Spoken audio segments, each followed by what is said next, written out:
Some terrible things are happening to our children. They are becoming the marketplace for unscrupulous corporations.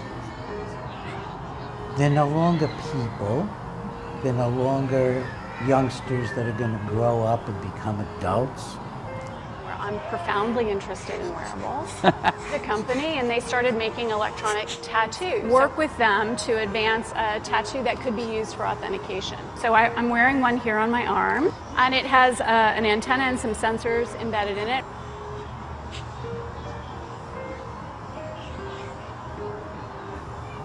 They're markets. Everybody's trying to make a market in our children. I think the cure is mind reading, and I think we're going to accept that cure. So you've got your limbic system, your cortex, and the tertiary layer, which is the digital AI extension of you. And that high bandwidth connection is what achieves the tight symbiosis. But there's still some fundamental problems that we haven't solved. Like, one of them is the mechanical mismatch between humans and electronics. His company is working on a way to plug in your brain to a computer chip. And everyone will wear them because people have shown that they're quite willing to give up privacy for convenience. Electronics are boxy and rigid, humans are curvy and soft. That's a mechanical mismatch problem.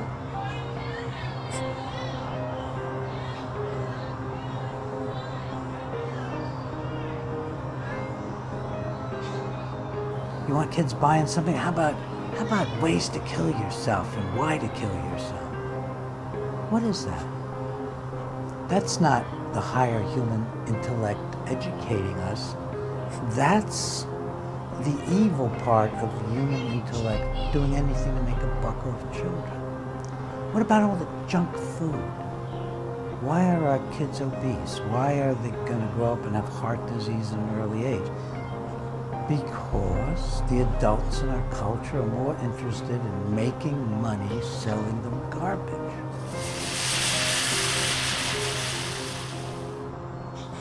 Why aren't our kids exercising in school as much anymore? Why aren't they doing as much music and dance and other fun things? Not because they want to grow into the kind of human beings that founded this nation, who thought a lot and read and considered life. You got videos that are destructive to human values. You got videos about suicide or movies or whatever. Show it to kids. Kids will buy it. And we're probably not going to accept it because we're old. Our kids, maybe even our kids' kids are going to be the first people to adopt it, and then it's going to be universal worldwide. It may be true that 10 to 20-year-olds don't want to wear a watch on their wrist, but you can be sure that they'll be far more interested in wearing an electronic tattoo, if only to piss off their parents.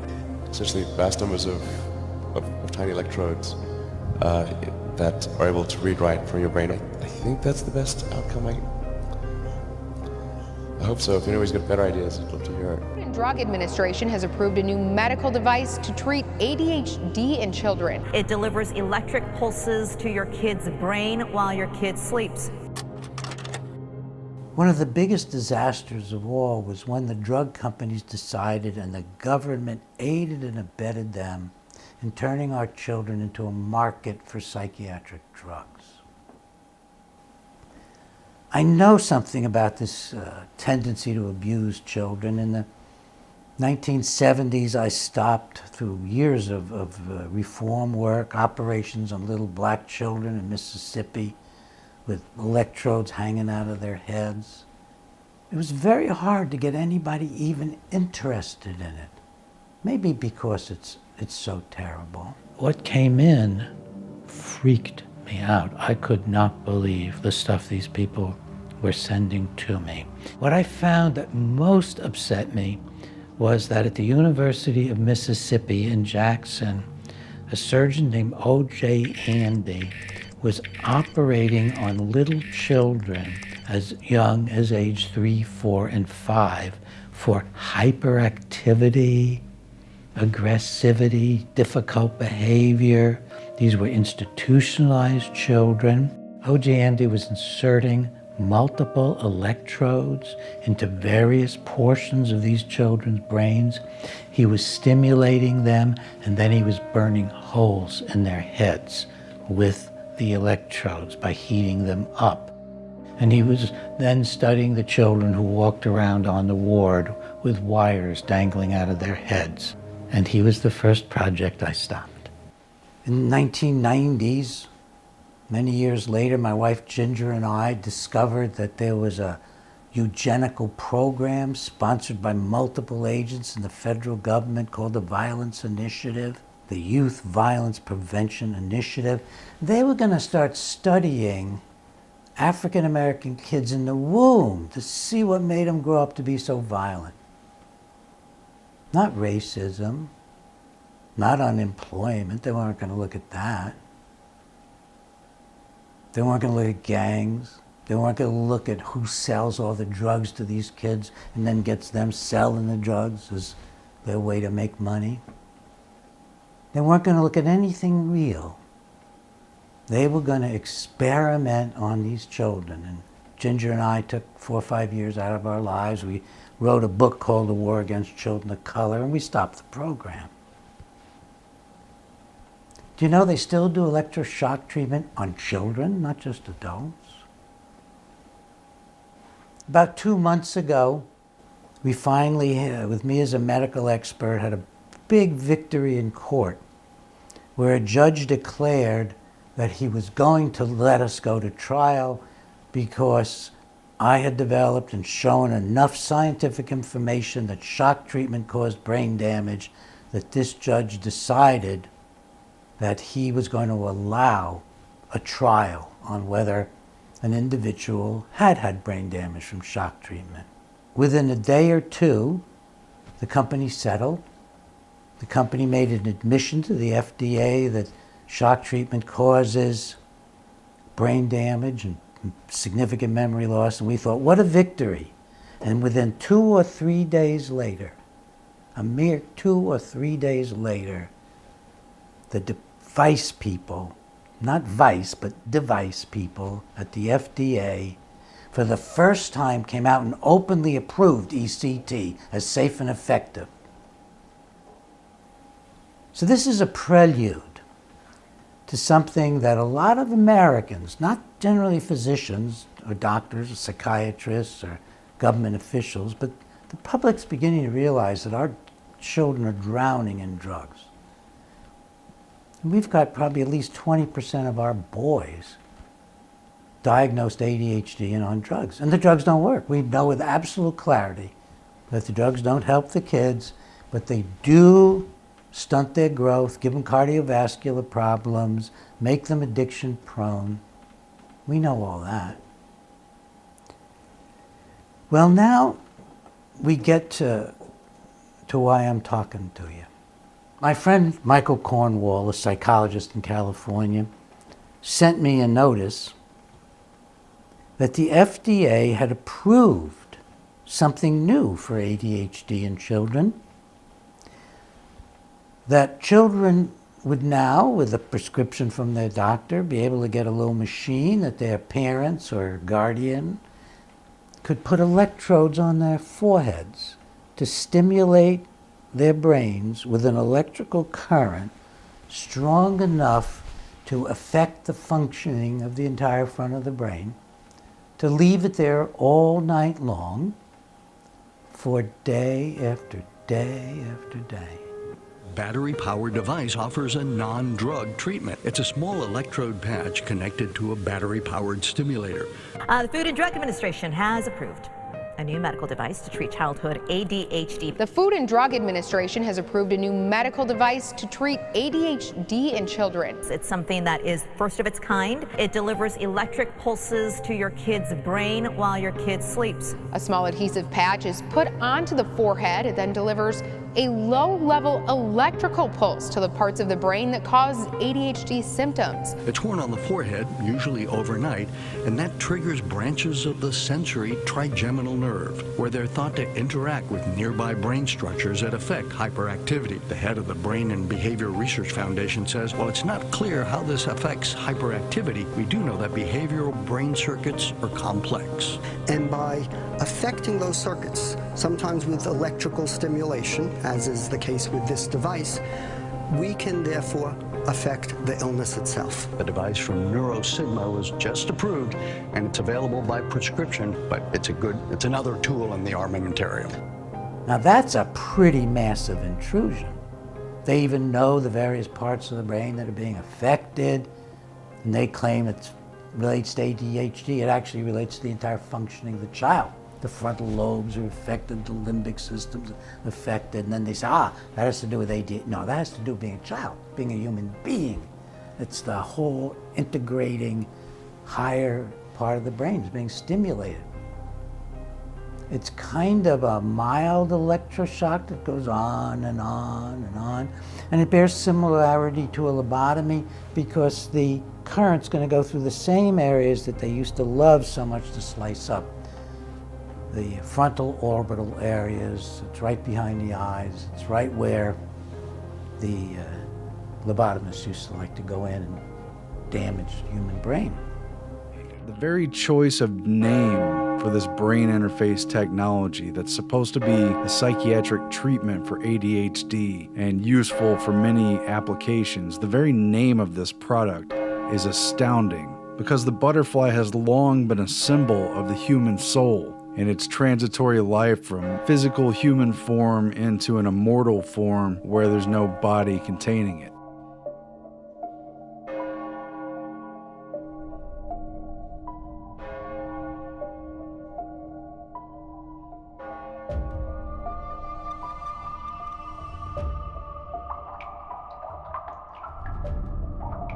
Ancient Greek mythology, the talks of Plato, the work of Ovid and the Metamorphosis, all of these encompass aspects of the myth of Psyche, who married Cupid, who was made immortal by Zeus. And this figure Psyche herself is a representation of the human soul personified, but is also symbolized by the butterfly, because the butterfly starts in a pupal stage as a crawling worm. It goes through the chrysalis stage, where it's effectively dormant, dead in a certain sense inside the chrysalis, and then it's reborn into a creature with wings that could fly freely. And for the ancient Greeks and other ancient philosophers, this was representative of the human soul. And it's also been a symbol of mind control in the more recent times. Although it remains in the foray of rumor, the idea of Project Monarch carries a heavy symbolic weight and reflects the very real documented efforts of dabbling in mind control and reprogramming the brain.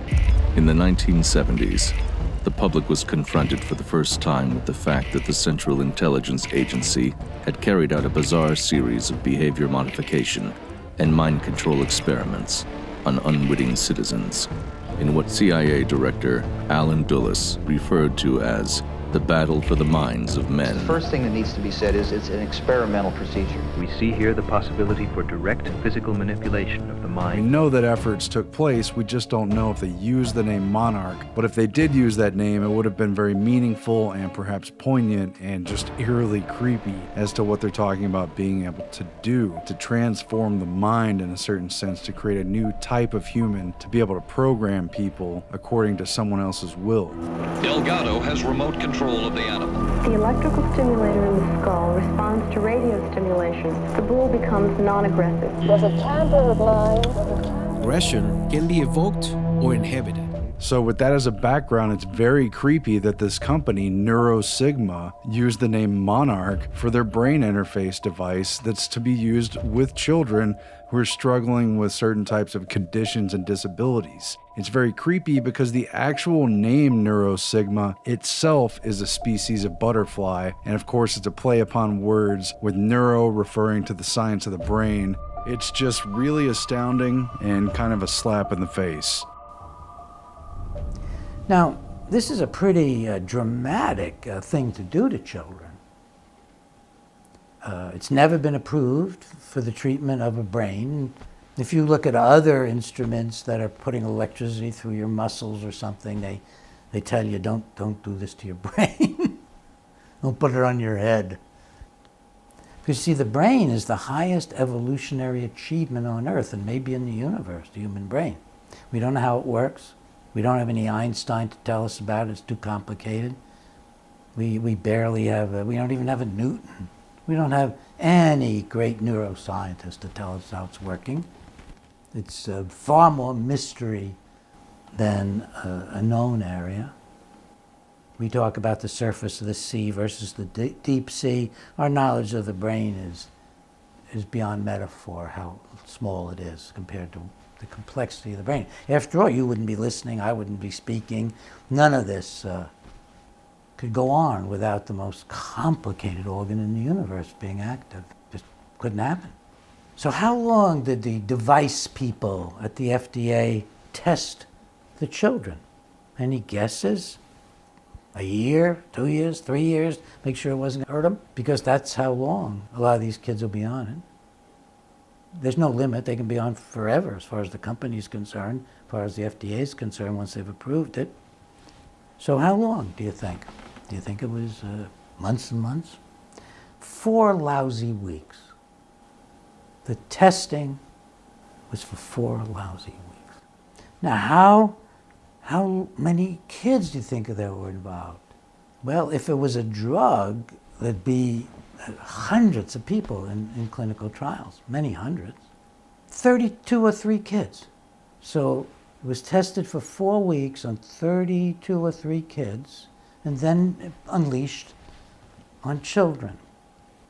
Now the company clearly wanted something more than 4 weeks, because it only began to, quote, work around the 4th week. What does work mean?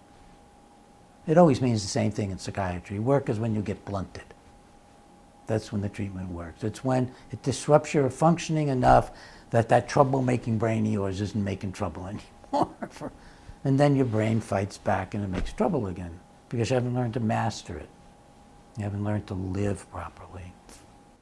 Well, the company offered these, I think it was 32 children, their families, to continue the treatment. Half did not. Why did those half not? Then it offered the ones who said they wanted to do it, they offered to do it for 12 months. And out of those 30 plus kids, only 3 finished. Why? What happened? What went on? They don't tell us.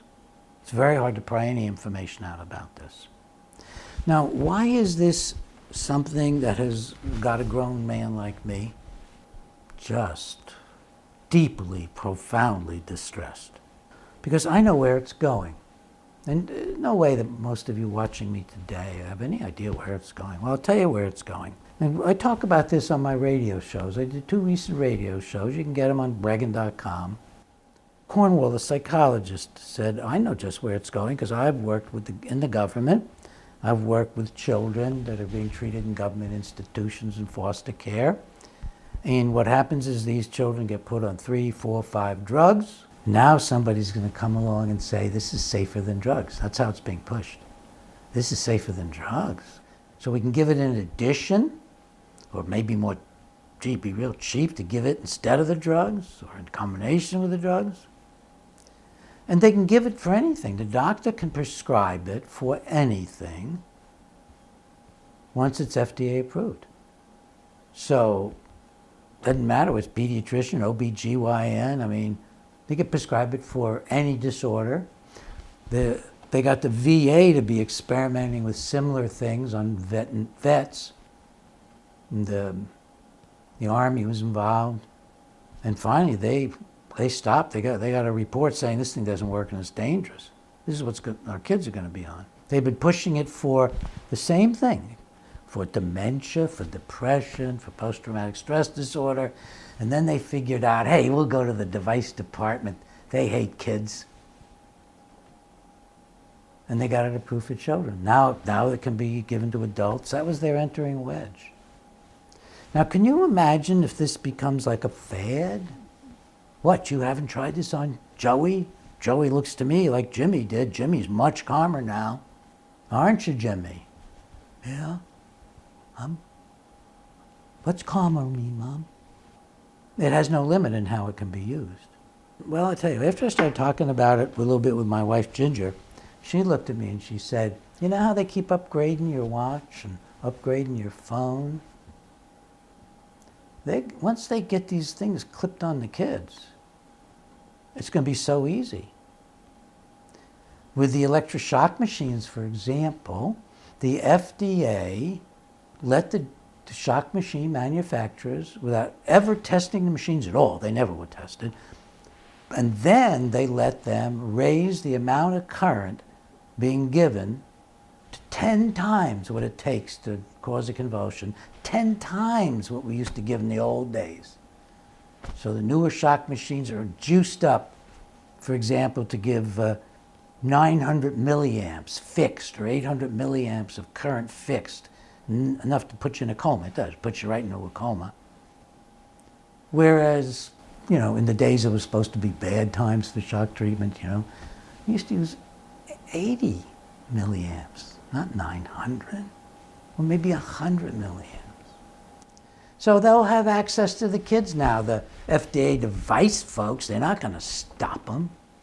They didn't stop them from doing the psychosurgery on children. I had to do that.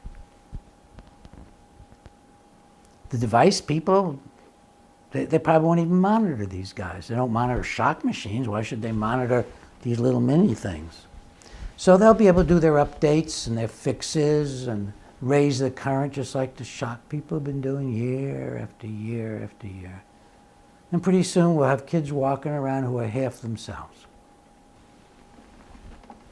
Well, Michael Cornwall and I have set up a new organization called Stop the Psychiatric Abuse of Children. Yes, I'm a psychiatrist. I'm a medical doc. He's a PhD psychologist and a therapist. So we're starting this organization, SPAC. I love that, SPAC, S-P-A-C, Stop the Psychiatric Abuse of Children. If you go to my website, bregan.com, and you just scroll down 2 or 3 of the banners, and you'll get to the children's section. It talks about drugs and electrical interventions. And the first thing you're going to read about is SPAC. You'll be able to go and get articles that tell as much about this terrible new thing they've invented. The machine is called the Monarch. I'm begging folks out there, don't let this get started. It's going to be a nightmare. Even if it were a placebo, which it is not, because it's causing headaches and, you know, other problems in the first 4 weeks, because that's as long as the studies went. It's not a placebo. But even if it were, what would it be teaching our kids? What would it be preparing our children for? We've already got them having friends. Every child now has friends who are on psychiatric drugs.